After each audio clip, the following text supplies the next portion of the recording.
Eronliklarni to'yini ko'rsangiz, aniq hushingizdan ketib qolasiz. Aniqsa Samarqandliklar.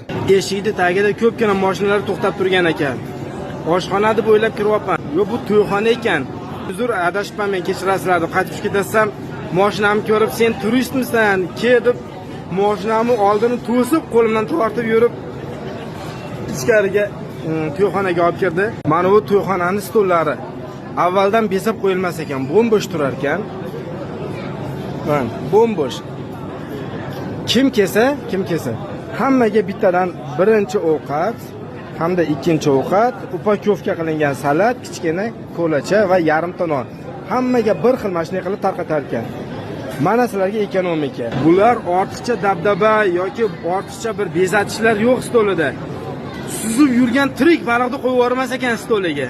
Bundan ham eng dahshatlisi nima aytaymi? Kelin bolani ozgina videoga olgani hayiqdim, gapni ochig'i. Kelin bola boshqa zalda alohida ayollar bilan birgalikda o'tirib choy ichyapti.